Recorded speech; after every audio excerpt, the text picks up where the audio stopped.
Un saludo a todos ustedes, mi nombre es Fabio Augusto Vanegas Bovea y hoy vengo a sustentar el trabajo que he desarrollado creando un Data Lake en AWS.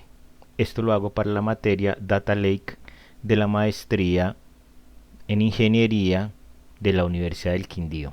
Este trabajo es presentado al ingeniero Jorge Iván Triviño. ¿Qué herramientas se utilizaron para la creación de este Data Lake? Entonces, primero se utilizaron AWS, que es una herramienta en el cual se crea un sitio de almacenamiento de objetos que permite guardar diferentes tipos de almacenamiento. Pueden ser datos tanto estructurados como no estructurados de una manera estable y escalable con alta disponibilidad, y en el contexto de un data lake actúa como un repositorio central donde se pueden almacenar diferentes tipos de archivo en bruto y también elaborados. No únicamente esto, sino que también en S3 también se pueden almacenar tablas construidas de consulta, como se pueden generar más adelante, que lo veremos con Athena. Otra herramienta que se va a utilizar es el crawler o rastreador, que es una herramienta que lo que hace es almacenar diferentes tipos de datos almacenados en S3 y va a determinar qué tipo de columnas podemos encontrar ahí, tipos de datos, particiones, y con este crawler nosotros vamos a crear metadatos y se van a almacenar en algo que se llama data catalog, como lo vamos a ver eh, eh, más adelante. Y con esto nosotros podemos entrar y construir las tablas utilizando este data catalog, llamándolo desde Athena. Esto nos va a facilitar tanto la consulta como la transformación de los datos sin necesidad de definir manualmente sus estructuras, porque lo que él hace es analizar esas estructuras que pueden tener estos datos y con eso construir el data catálogo. El siguiente viene siendo el Data Catálogo, que es el repositorio central de metadatos, que es administrado por AWS Glue. Entonces aquí él va a contener la información sobre los metadatos. ¿Qué son los metadatos? Vienen siendo esos datos que nos van a dar a nosotros la información de qué datos están almacenando y de qué tipo son. Nos pueden decir esos datos que están almacenados, cuándo se crearon, si se han modificado, qué extensiones tienen. Por ejemplo, puede ser .jpg si son imágenes, PNG, o pueden ser también tipos de dato Parquet, o también cuando nosotros estamos hablando de CBS, que son tipos de datos separados por punto y coma, ¿no? Entonces esos metadatos él los va a tomar, y con esos tipos de metadatos podemos saber cómo crear consultas. O sea, vamos a hacer consultas sobre ellos y nos van a decir cuál de estos pueden ser estructurados, semiestructurados o no estructurados. Y tenemos Athena, ¿no? Que es Athena, que es un servicio interactivo que permite analizar datos directamente en S3 usando SQL. Es una variación de SQL, como vamos a ver más adelante, ya que ellos, por ejemplo, llaman a bases de datos, se llaman con Schema, y va a tener ciertas variaciones con el SQL original. Eso también en su escritura, ¿no? Pero sigue siendo una derivación buena de SQL. Nosotros sabemos que SQL es un lenguaje que se inventó más o menos por allá en los años 70, y para consultas de base de datos sigue siendo bastante actual. Pero antes de esto, entonces nosotros tenemos que subir esos datos desde un sitio local. Entonces, ¿cómo se pueden subir estos datos? Estos datos se pueden subir utilizando AWS Click, o se pueden utilizar eh, la consola, ¿no? A través de la consola, más que todo sobre la consola, sobre PowerShell. Entonces, ¿qué nosotros vamos a encontrar acá? Nosotros vamos a encontrar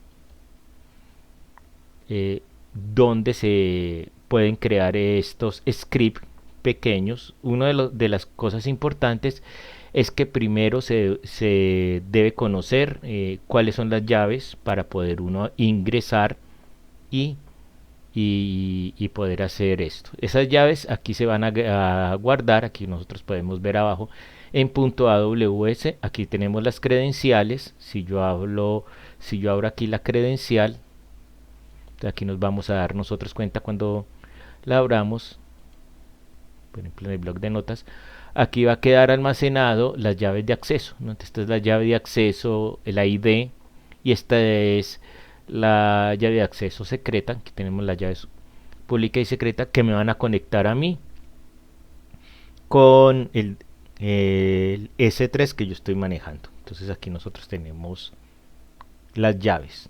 Fuera de esto, entonces cuando se crean las llaves existen varias maneras en las cuales nosotros podemos eh, subir los datos. Una es de manera manual y la otra es de manera programada. Se pueden programar. Aquí, por ejemplo, entonces aquí lo que se hizo fue crear un archivo .powershell, ps1, y si lo abrimos,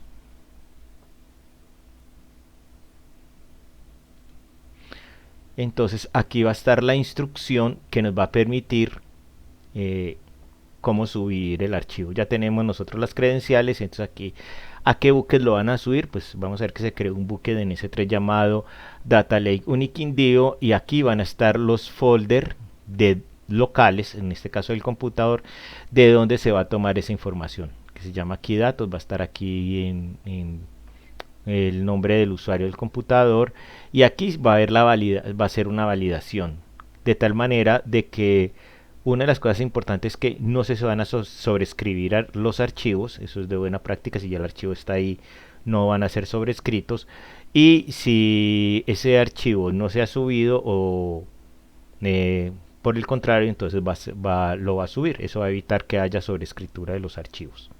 Aquí tenemos eso.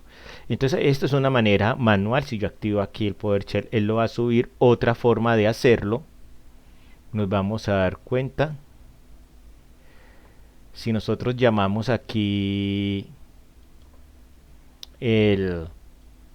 aquí nosotros podemos encontrar el administrador de tareas, y en el administrador de tareas nosotros podemos llamar eh, la asignación de tareas. ¿Esto qué significa? Que hay ciertos programas que automáticamente pueden interactuar con el sistema operativo, y esa interacción con el sistema operativo puede permitir, por ejemplo, si es un antivirus, que se actualice, o que si es una aplicación que necesita mirar qué actualizaciones nuevas ha tenido para poder ser descargadas y actualizar el programa, lo puede hacer.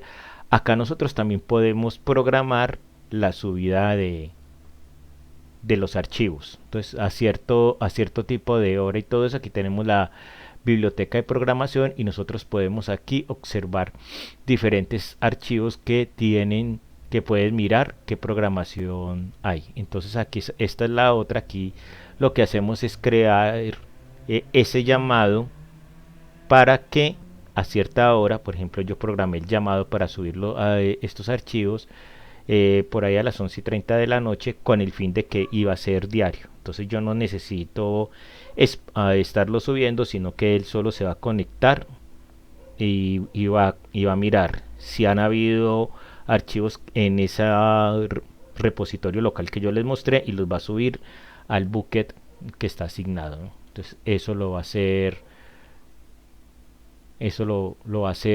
el computador. Eso no lo tengo que hacer yo. Entonces aquí tenemos eso también.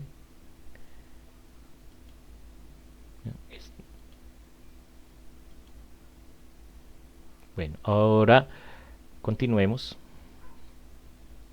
Entonces aquí nosotros podemos observar el trabajo que se hizo. Entonces, espere, que creo que aprendí mucho.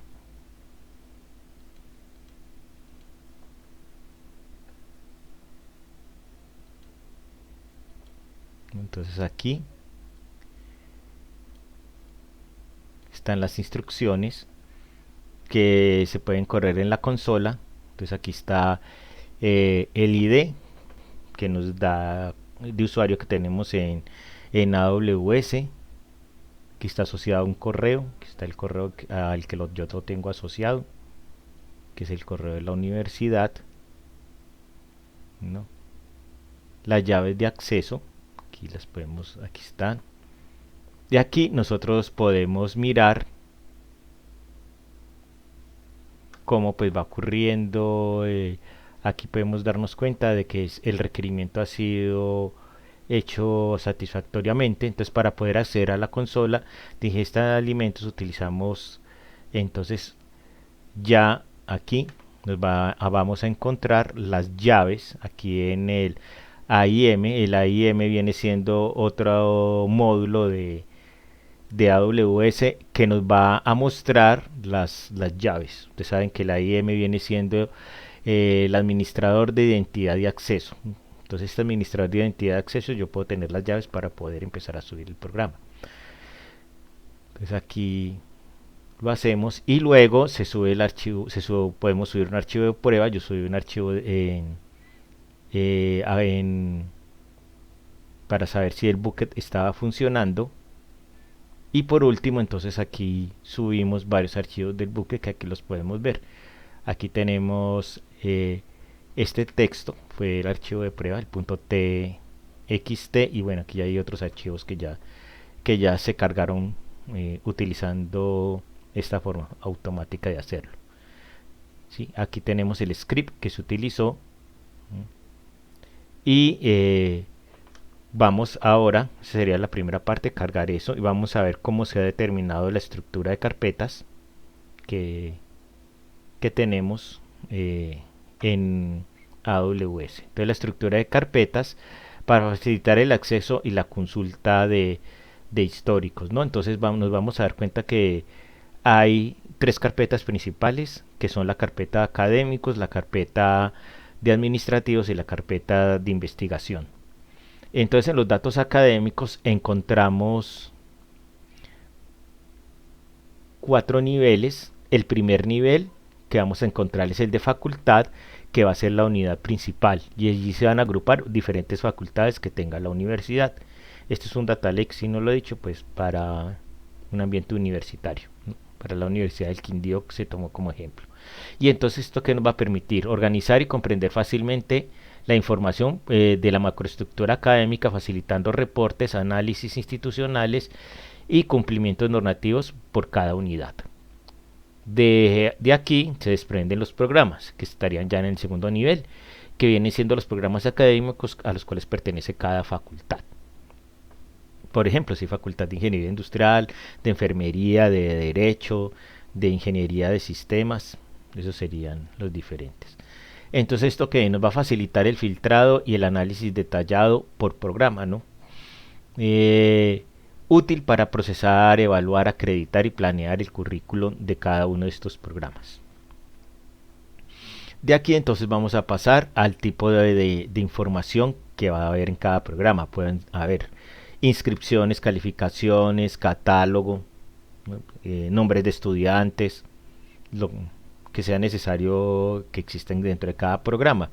Dice, mejora el segmentación de acceso a datos permitiendo obtener consultas específicas. Por ejemplo, si quieres saber las calificaciones de un grupo, el promedio, quien obtuvo la nota más elevada, ese tipo de cosas. Y esto va a garantizar organizarlos por tipo de proceso académico.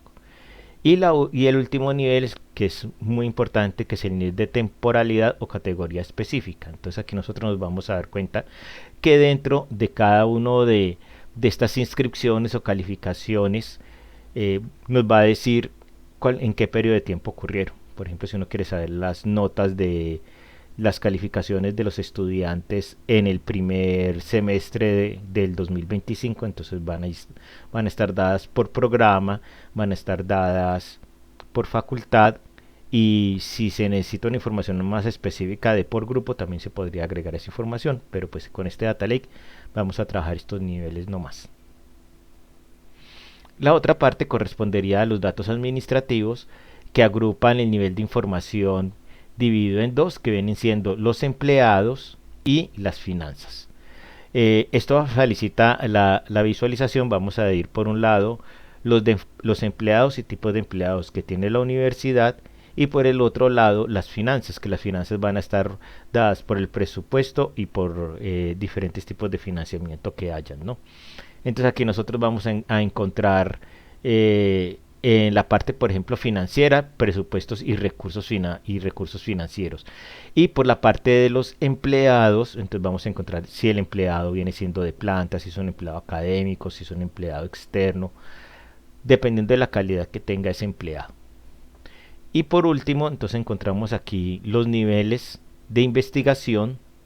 Entonces, que viene siendo el primer nivel, viene siendo el campo, la disciplina principal en la cual se está desarrollando ese proyecto de investigación, que puede ser de salud, tecnológico, puede ser de educación, dependiendo del área en que se esté trabajando, ¿no? Entonces, esto nos va a facilitar una mejor manera de distribuir los datos. Dentro de cada área, entonces vamos a encontrar los proyectos. Entonces, por ejemplo, si hay proyectos en el área de educación, en el área de ingeniería, en el área de salud, entonces ahí van a quedar qué tipo de proyectos son. Dentro de estos tipos de proyectos, entonces nosotros aquí podemos encontrar diferentes tipos de información que pueden darnos esos proyectos. Por ejemplo, ese tipo de información puede ser si ese dato viene siendo texto, si viene siendo, por ejemplo, una publicación, si viene siendo un video, si viene siendo imágenes, si vienen siendo grabaciones. ¿Con qué fin se hace esto?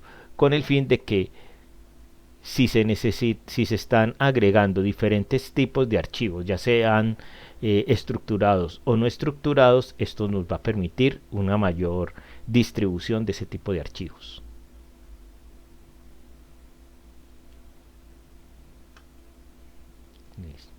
Entonces, y aquí, y por último, después del tipo va a ir la temporalidad. La temporalidad, entonces vamos a ver ese tipo de proyectos y ese tipo de datos, cuando se realizaron, cuando se realizó la grabación, cuando se tomaron las fotos, cuando se publicaron los artículos. Entonces, por ejemplo, que son muy importantes para determinar la temporalidad de ese proyecto, ¿no? Entonces aquí escribir que facilita el control de los datos, permitiendo un análisis cronológico, auditados por periodos específicos y asegurando la trazabilidad histórica y el avance y resultados de estos proyectos. También optimiza el almacenamiento y la recuperación de los datos por fecha. Entonces eso también es muy importante. Entonces, ¿cómo se van a manejar los nombres? Entonces, las convenciones por nombres, los nombres de los archivos siguen una convención clara y descriptiva, siguiendo la distribución que nosotros acabamos de ver de las carpetas, y esto incluye el tipo de dato, el año, en algunos casos el semestre, por ejemplo. Entonces yo aquí puedo decir que inscripción de en la Facultad de Ingeniería, programa sería Ingeniería Industrial, el tiempo vendría siendo 2024 primer semestre, y este uno va a ser un consecutivo que se va a utilizar para el versionado. Aquí hay otro ejemplo que puede ser inscripciones, Facultad de Ciencias Económicas, carrera de Administración de Empresas, del 2023-1, y este va a ser el versionado que se va a utilizar. Y aquí pues el tipo de archivo, ese sería el nombre de los archivos, ¿no? Y en el nombre de las carpetas, entonces los nombres de las carpetas irían organizadas también siguiendo la distribución que acabo de mencionar. Por ejemplo, en el CS3 empezaría Data Lake Uniquindío. Entonces, en la carpeta académica, que son las carpetas principales, entonces podemos colocar la facultad, que viene siendo igual a ingeniería, al programa, que viene siendo ingeniería de sistemas, el año y el semestre. ¿Sí? Aquí podemos ver otro ejemplo que puede ser en el área de investigación. Entonces aquí podemos ver el tipo de investigación, que va a ser experimento, va a ser la imagen, el año y el semestre en que se desarrolló esa imagen. El versionado, como lo había mencionado anteriormente, el versionado se va a mantener con un número de agregados al final que indica que si está subiendo un nuevo archivo o se está actualizando. Se mantendrán los archivos anteriores con el fin de que no haya pérdida de información. Entonces, cuando se sube el primer archivo va a ir con una versión, cuando se sube el siguiente archivo se va a aumentar el número, este número, pero no para que este archivo no se vaya a eliminar. No es muy importante tener en cuenta eso. Esto va a ocurrir tanto en los datos en bruto como en los datos actualizados. ¿Con qué fin? Con que esa información sea consistente y no vaya a haber una pérdida de datos. Si después se quiere hacer una depuración, eso se hará en el Athena, donde se pueden unificar los datos de consulta. Por último va a haber, se viene siendo la eliminación de los datos. Entonces, estos datos sensibles se pueden, digamos, eliminar en un periodo de tiempo, pueden ser 5 años. Antes de la eliminación se debe realizar una copia. Aquí podemos utilizar pues de Nuaon en S3 Glacier. Simplemente por el momento yo los datos los voy a dejar en el RAW y no van a ser eliminados de ahí. Pero si uno los quiere eliminar, entonces uno también viene otra vez aquí a la consola de los objetos. Entramos acá, por ejemplo, miremos aquí. Entonces, por ejemplo, si aquí yo estoy en el Data Lake, como ustedes lo pueden observar, aquí podemos entrar a administración, o en inglés que sería management.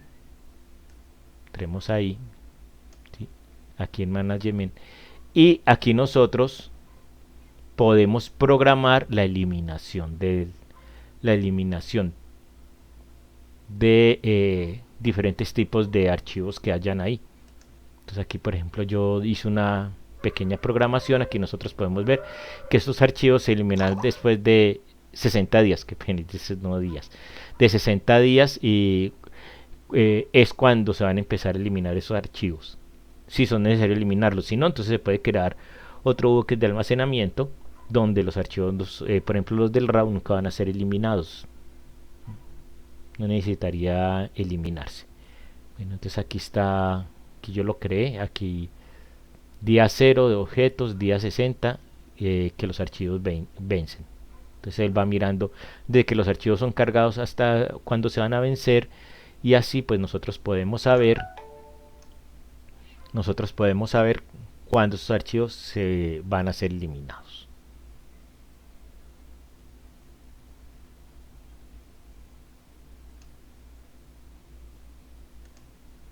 Bueno, aquí está la configuración. Bueno, entonces después aquí fue cuando se creó la eliminación de archivos. Los datos de investigación se eliminarán después de finalizado el proyecto. Puede ser una de las ideas. O sea, eso depende de los criterios. Este fue, por ejemplo, un ejemplo que yo tomé, que se pueden eliminar después del proyecto, y la publicación de los resultados. ¿Sí?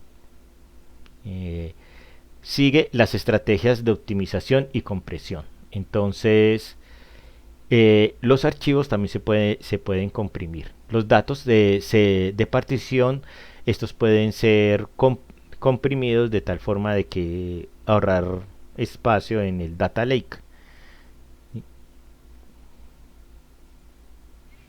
¿Sí? Entonces, el particionado, como ya lo habíamos visto, lo vamos a hacer a través del versionado, y en los formatos de archivo se utilizarán formatos eficientes como Parquet para los datos, ya que ofrecen un mejor rendimiento y consultas y un menor tamaño de almacenamiento, como los CSV. Y la compresión de los datos se comprimen utilizando, pueden ser algoritmos gzip, vamos a decir, o Snappy, para reducir el tamaño de almacenamiento y mejorar la velocidad de transferencia. Para poder comprimir un archivo se crea una función lambda. Entonces aquí también lo que se hizo fue crear una función lambda. Aquí se crea la función lambda y yo le puse comprimir archivos.z. Aquí está la función lambda creada, y se le debe asignar un trigger o un desencadenador. En este caso el desencadenador vendría siendo el S3 que nosotros hemos creado, sino que lo hice hasta ahí pues para que se viera cómo es el procedimiento. Entonces vamos a ver cómo son los esquemas de permisos para usuarios. Para los administrativos va a haber un esquema de autorizaciones, permitidos y de acceso, lo mismo que para los docentes, por ejemplo, tienen acceso complejo a carpetas académico y accesos de solo lectura a la carpeta de investigación. Permisos pueden leer, escribir y eliminar archivos y pueden permitir los permisos para investigación. También los investigadores pueden tener un uso completo de sus carpetas y pues, de ellos pueden leer, escribir, eliminar estos archivos de la carpeta de investigación. Entonces esto nosotros aquí lo podemos ver. Entonces veámoslo acá. ¿Dónde se viene haciendo esto? Entonces aquí nosotros nos vamos a dar cuenta que en la Administración de Acceso de Recursos o el IAM de Recursos e Identidad, nosotros también podemos ahí crear las políticas de permiso. Estas políticas de permiso vienen siendo muy importantes con el fin de que ciertas personas puedan acceder o no necesiten acceder a esa información. Aquí en la administración de acceso, entonces podemos encontrar si usted quiere darle acceso, restringir acceso a un grupo de personas, a unas personas particulares a unos roles. Entonces, por ejemplo, yo en grupos de personas creé una política para administrativos en que los administrativos van a ser los que van a manejar la información de administrativos. Nadie más la puede manejar. Entonces aquí yo en administrativos uno puede determinar los permisos que ellos pueden tener y los accesos que ellos pueden catalogar, ¿no? Entonces aquí es donde se trabaja todo lo que es la parte de acceso y qué políticas de acceso yo voy a manejar.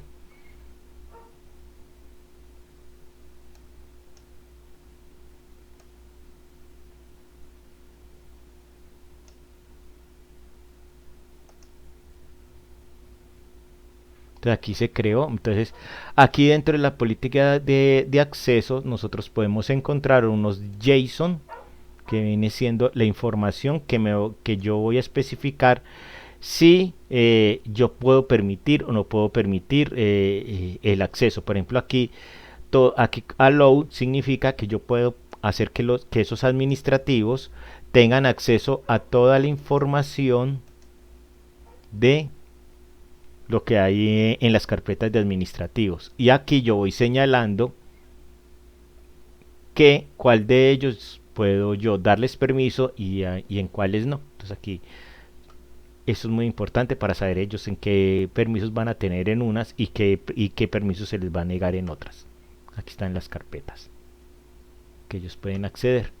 Entonces vamos a ver ahorita cómo se implementó el S3. Entonces lo primero que se hizo fue crear el bucket en S3. Aquí tenemos el bucket Data Lake Unique InDio. Él se creó ahí y dentro de él se crearon las tres carpetas básicas.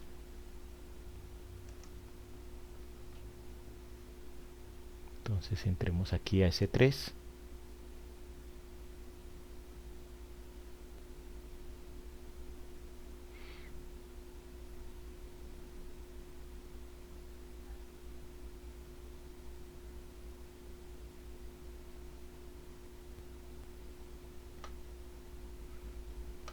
Y aquí en S3 podemos nosotros encontrar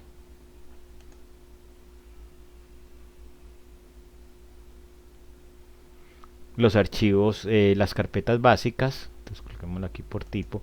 Estas fueron las tres primeras carpetas que se crearon: investigación, académico y administrativos. Y aquí más abajo ya nosotros podemos observar los archivos que se cargaron, ¿no? Por ejemplo, archivos que se crearon y se cargaron en el RAW, que puede ser catálogo, programas, de tal fecha. Unos no tienen fecha, encuentro encuestas, aprendizaje máquina, que sería la parte de investigación, eh, experimentos, inscripciones, presupuesto. Bueno, aquí hay diferentes tipos de archivos y de diferentes extensiones también. Entonces aquí nosotros podemos tener un MP3, podemos tener imágenes, podemos tener texto, ¿sí? Entonces ahí nosotros podemos ver ese tipo, diferentes tipos de archivos que van en el RAW.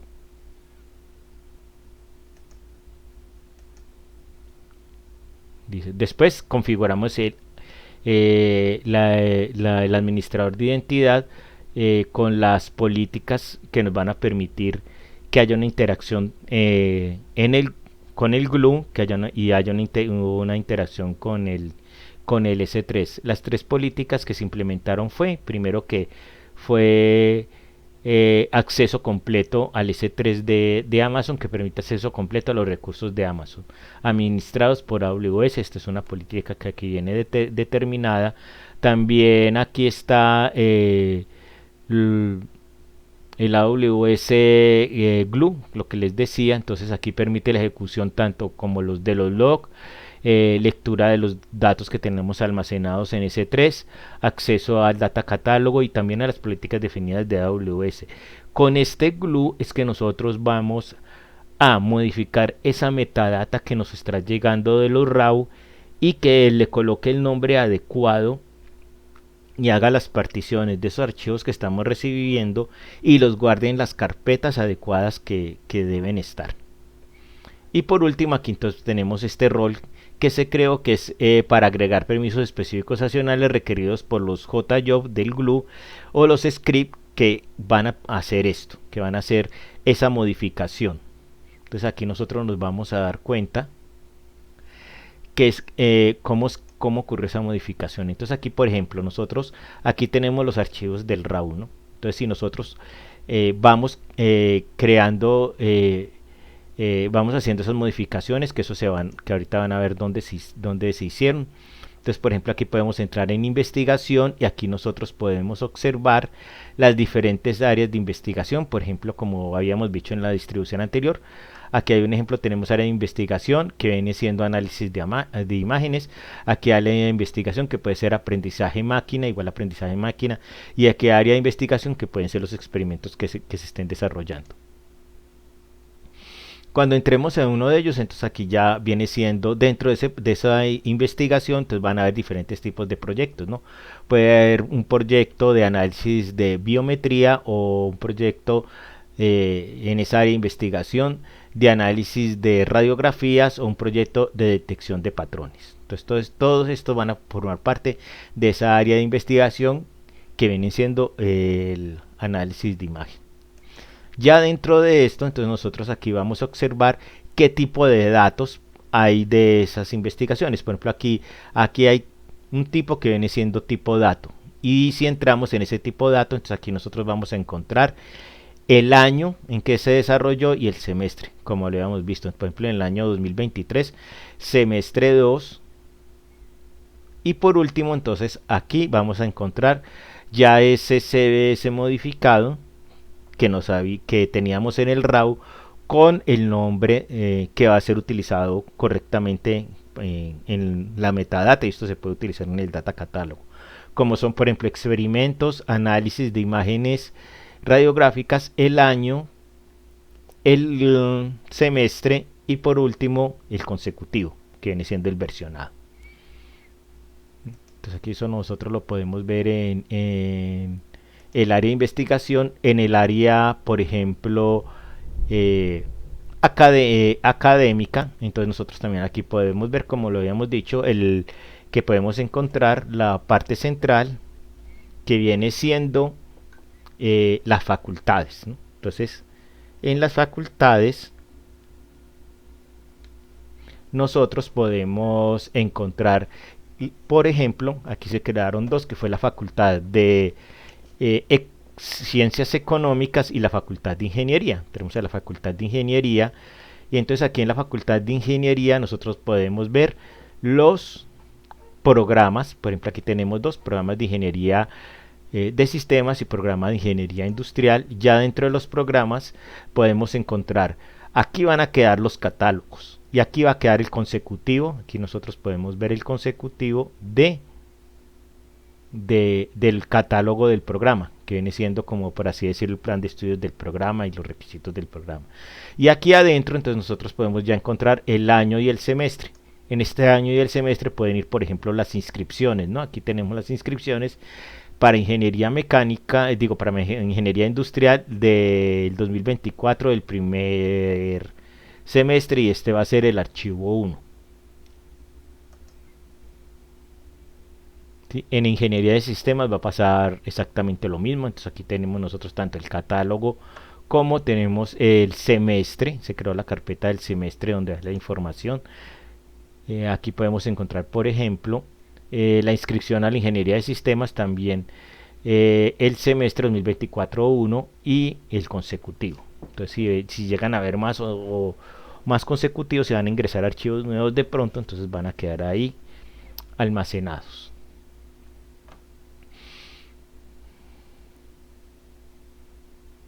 Entonces volvamos para acá.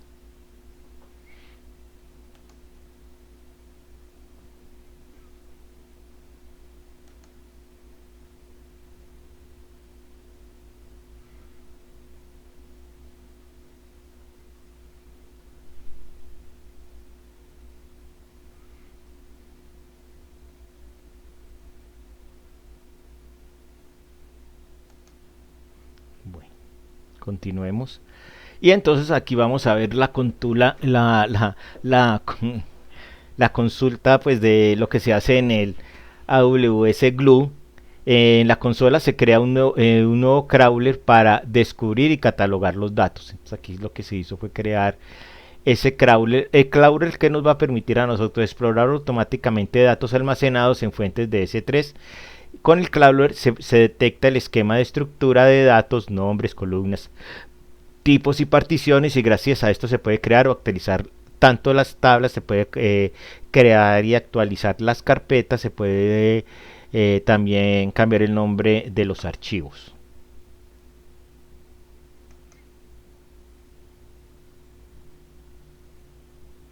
Entonces, por ejemplo, si nosotros venimos acá, entonces aquí ahorita vamos a entrar, bueno, al donde se hizo esto, continuemos. Entonces aquí nosotros podemos observar cuando se han corrido el crawler, ¿no? Entonces para poder observar eso, entonces entremos aquí.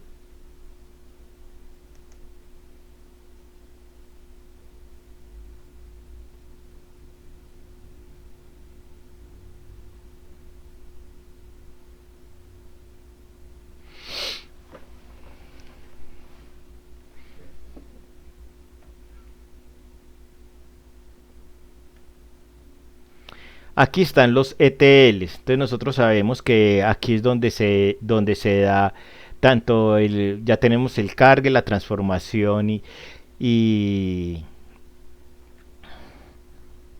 de los datos, ¿no? Para cómo van a quedar los datos y la depuración de esos datos, ¿no? Aquí hay diferentes tipos de ETL, pues se deberían haber separado en las cuatro áreas principales que son la académica, la investigativa y, y el área de investigación. Pues lo que hice fue, aquí tengo unos separados, aquí está el de personal con el fin pues de poder hacer mejor las pruebas, ¿no? Aquí se hicieron las pruebas, ¿no? Entonces, por ejemplo, entremos al académico, aquí entonces, ¿qué hay en este ETL académico? Entonces aquí se van a hacer va a ver dónde está el bucket y el folder sobre el cual se van a trabajar. Aquí se pueden empezar a normalizar los textos, como algo que no especifique. Una de las políticas que se desarrolló fue que todos los textos deberían ir en minúscula y no deberían tener caracteres especiales. Por ejemplo, no está la ñ, no están las comas, para que todo quedara estandarizado. Entonces aquí uno lo que hace es hacer eso. Aquí están, por ejemplo, dependiendo de las facultades que se hayan creado, entonces que existan, entonces aquí nosotros vamos a crear diferentes tipos de facultades con el fin de que él sepa en qué categoría de facultad va a ir esa información cuando las vaya leyendo, ¿no? Cuando yo corra este crawler, entonces él va a saber en qué categoría lo va los va a ir les va a ir poniendo la información. Y dentro de él también nosotros vamos a encontrar ciertos programas. Por ejemplo, vamos a encontrar ingeniería. Bueno, aquí están las facultades de ingeniería. Y lo que él va a hacer es va a organizar esa información. Esto donde se ve, como vimos, ya vimos las carpetas, pero aquí entonces nosotros podemos observar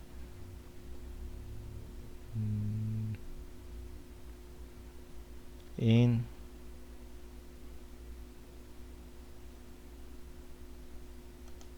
en el monitoreo. Entonces cada vez que se corre un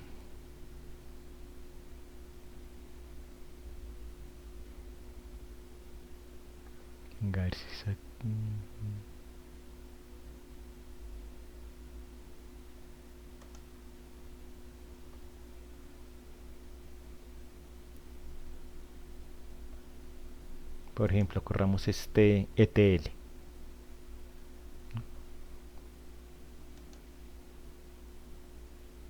Listo, ya está corriendo.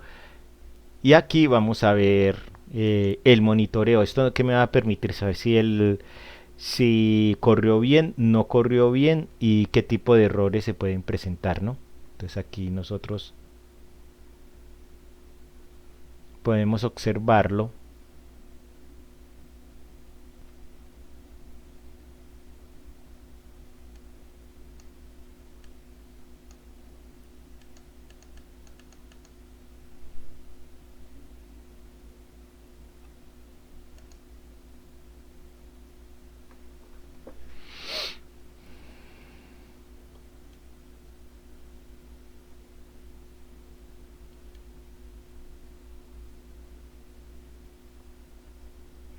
Aquí lo podemos observar, aquí ya está corriendo. Entonces él está ejecutando esas instrucciones que se crearon en ese script. Y cuando termine, entonces él me va a avisar si lo hizo bien, en verde, o si no en, en rojo. Y nos puede decir qué errores se pueden estar presentando. Por ejemplo, cuando falta una coma o cuando no encuentra, por ejemplo, una carpeta o no encuentra ciertos, no hay archivos, entonces me puede decir eso también. Entonces aquí, sí, entonces ahí vamos a darnos cuenta que ya se está deteniendo.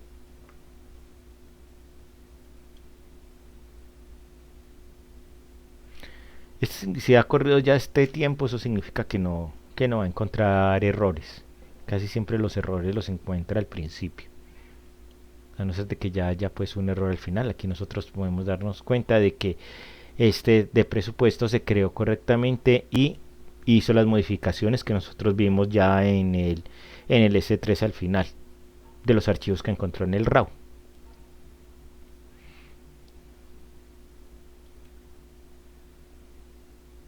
Aquí pues están los que había corrido anteriormente, pero estos pues ya no aparecen. Entonces aquí tenemos los ETLs que habíamos visto anteriormente. Bueno, aquí está lo del control de versiones de los buckets, que también es muy importante activar, porque los buckets a nosotros irles metiendo información, ellos también van a cambiar. Entonces aquí nosotros podemos crear un versionado. Se creó un versionado de los buckets, un control de versiones, ¿sí? Aquí se encuentra habilitado, lo habilité, el control de versiones de los buckets. Y llegamos pues a la parte de Athena, que vendría siendo ya la última parte. ¿Qué pasa aquí? Nosotros ya tenemos los datos, ¿sí? Ya tenemos los datos y corridos, y estas son las consultas de que el crawler me ha guardado en el data catálogo. Este data catálogo va a ser muy importante. Vamos a ver, las consultas del data catálogo deben estar es aquí. Entonces aquí está data catálogo. Si miramos acá, ¿qué es lo que encontramos en el data catálogo después de correr el crawler?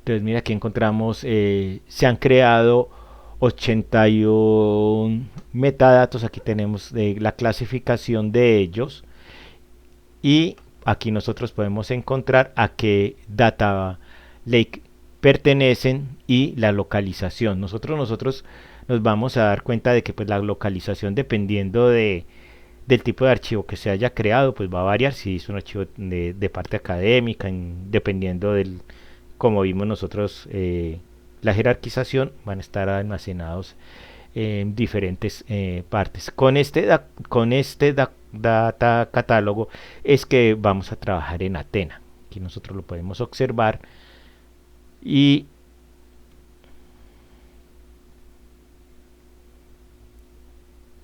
aquí podemos nosotros, pues qué consultas se guardaron de Athena, ¿no? Entonces nosotros entramos a Athena, acá, vamos a entrar por aquí.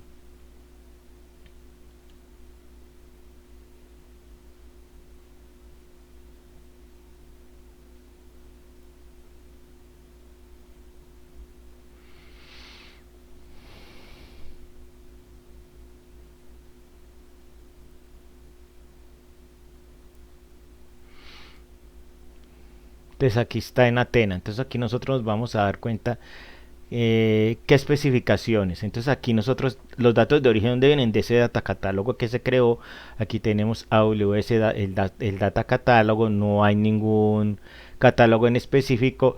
Y qué base de datos, entonces vamos a utilizar Uniquindio académico.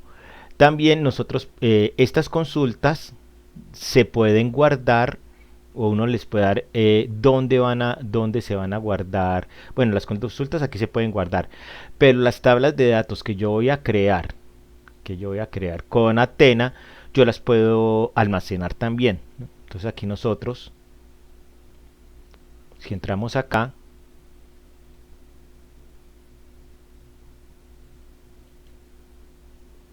¿sí? Por ejemplo aquí abramos aquí en otra ventana.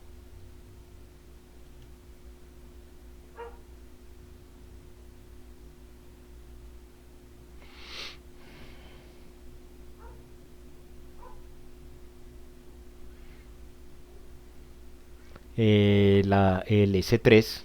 Entonces, por ejemplo, yo creé aquí un bucket que se va a llamar Athena Results Uniquindio. Acá las tablas que yo vaya creando en Athena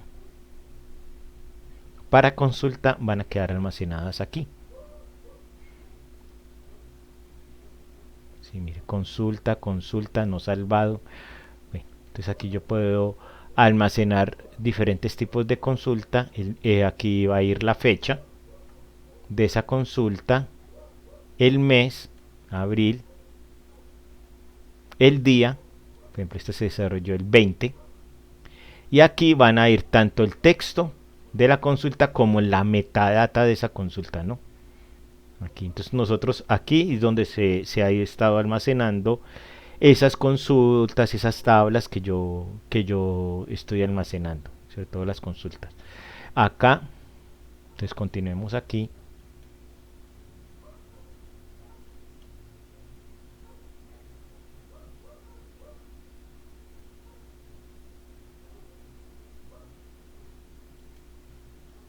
Aquí.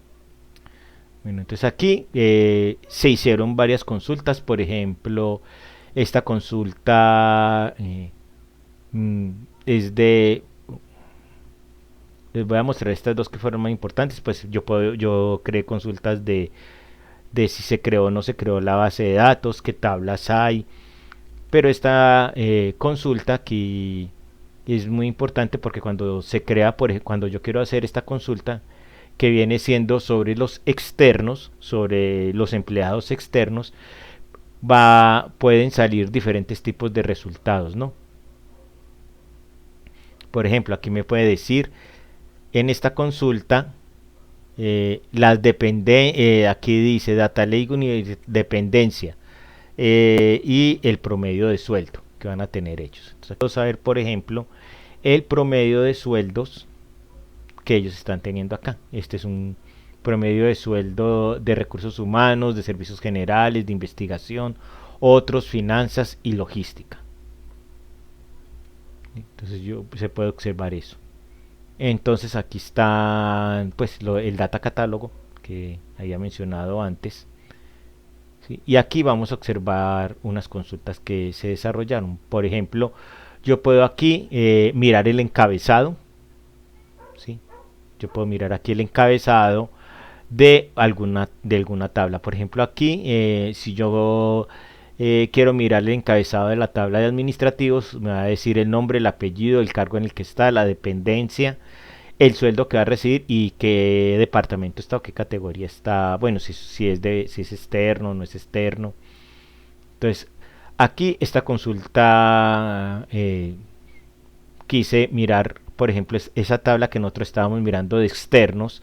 Acá, entonces aquí va a estar el nombre, el apellido, el cargo, la dependencia. ¿Qué nos vamos a dar cuenta? Que aquí los datos hasta el momento, pues interiormente no han sufrido modificación, porque vamos a encontrar datos vacíos, vamos a encontrar datos con interrogación y también agregué unos datos que eran NaN, o sea, no especificados. Aquí en Athena se puede hacer también en el crawler, se puede arreglar esto, pero pues para hacerlo por separado en el crawler yo dejé que era que se cambiaran los nombres tanto de los archivos y se jerarquizaran y se guardaran como tal. Y aquí en Athena es donde estos archivos van a ser modificados. Entonces, por ejemplo, esta información, entonces aquí donde coloco yo modificada, entonces ahí es donde yo le di la instrucción, ¿sí? Que esos archivos, entonces por ejemplo, donde no hubiera apellido, nombre, entonces si no hay nombre le pueden colocar John, ¿no? Como en Estados Unidos que es John Doe o Jane Doe. Y los apellidos aquí Doe. Entonces por ejemplo aquí vemos que donde no habían puso Doe. Bueno, este no me lo cambió. Y acá donde esta información no estaba, aquí un pequeño error mío, tengo que corregirlo, donde había interrogaciones y eso, entonces puso otros. Entonces yo le dije a él que pusiera otros, entonces aquí puso otros, ¿no? Esto también se puede corregir. Y entonces así nosotros podemos arreglar las tablas y ya con esa información yo ya puedo saber el promedio de los sueldos, como vimos ahora, cuánto es el promedio que ganan por categoría o por departamento. Aquí, por ejemplo, yo hice la consulta cuánta cantidad de personas externas hay, entonces me dice que hay 24 en estos datos. También aquí les dice, bueno, aquí es donde están lo de los sueldos, ¿no? Aquí mientras aquí hay uno que no está asignado, aquí otros, pues estos son los que no han sido clasificados, este debería ir acá. Si aún se presentan errores, pues esos deberían ser modificados, ¿no? Otros, aquí por ejemplo le pregunté los sueldos mayores a 5 millones. Entonces aquí, estos son los sueldos, punto, no, aquí no están, pero pues me faltó la tablita de los 5 millones. Entonces, uno puede hacer diferentes tipos de consultas ahí. Y por último, entonces acá, ¿qué conclusiones podemos llegar? Entonces, estas son las conclusiones que saqué del trabajo, que dice que la implementación de un data lake en AWS permite consolidar información académica, administrativa e investigativa en una única arquitectura escalable. Esta arquitectura, como vimos, es escalable porque puede ir acrecentándose, se pueden ir agregando más programas, más facultades, mayor va a ir incrementándose a medida que vayan inscribiéndose más personas, a medida que los catálogos vayan cambiando. Dice. para consolidar la información académica, administrativa e investigativa, lo cual facilita la gestión, análisis y trazabilidad de los datos. Servicios como S3, Glue, Data Catálogo y Athena permiten trabajar en conjunto para automatizar la recolección, estructura y análisis de los datos, reduciendo la necesidad de procesos manuales y mejorando la eficiencia operativa. Entonces esto es una gran ayuda, empezando de que uno no tiene que estar empezando a buscar pues, uno por uno los datos que estén mal. Como podemos dar cuenta, yo puedo reemplazar las interrogaciones por otros, puedo cambiar donde hayan vacíos DOU, no tengo que hacerlo yo, él mismo lo va haciendo. Y si queda alguno que no entró bien en la clasificación, eso se puede otra vez volver a corregir y puede darnos una tabla mejor estructurada. El uso de particiones por facultad, programa, categoría, tipo de dato y semestre permiten una segmentación precisa y reutilizable de los datos claves para auditorías, análisis históricos y generación de reportes respectivos. Dice la automatización de tareas como la compresión de archivos, que lo vimos en la función lambda, se pueden crear esos archivos comprimidos, el versionado, como vimos que va creando el número de versiones, y la eliminación programada, que eso también se hizo en S3, permiten un control eficaz del ciclo de vida de los datos, minimizando costos y riesgos asociados al almacenamiento prolongado. Entonces esos datos se puede crear otro bucket donde esos datos puedan ser trasladados allá y ahí van a quedar almacenados. Yo por el momento pues no lo hice, pero eso se puede hacer más adelante. Dice, el control de acceso basado en roles. Como nosotros vamos a ver, también hay un control de acceso basado en roles administrativos, docentes, investigadores, garantiza la seguridad de esta información. O sea, que los administrativos, como yo creé esa política o esa regla ahí en IAM, entonces es para que los administrativos solo puedan consultar y trabajar sobre, ahí estaban las diferentes carpetas o diferente información que puede categorizada en cada una de ellas. Ahí uno les puede especificar en cada una de ellas en cuáles va a poder tener un acceso determinado, si puede leerla únicamente, si puede modificarla o no puede tener acceso a ella, entre otras. El uso de Athena permite realizar consultas analíticas complejas sobre datos almacenados en S3 sin necesidad de moverlos, lo que permite el análisis en tiempo real y la toma de decisiones informadas. Pues como este sistema puede estar funcionando seguidamente, entonces esto nos va a permitir que esa información fluya, esa información va a fluir y no necesitamos estar pues preocupados de mover los datos de un lugar para otro, ya van a estar ahí y ahí se van a seguir trabajando, y ya cuando la configuración del data lake esté, pues esto me va a permitir que se puedan seguir agregando datos de manera continua y vayan siendo organizados, estructurados, su metadata va a ser modificada y ya uno puede utilizar las tablas de consulta que ya han sido creadas, utilizar tablas nuevas. Y aquí por último estarían las referencias bibliográficas. Entonces, muchas gracias a las personas que vean este video, un saludo al profesor y espero que les haya gustado la presentación. Me despido de ustedes, hasta luego.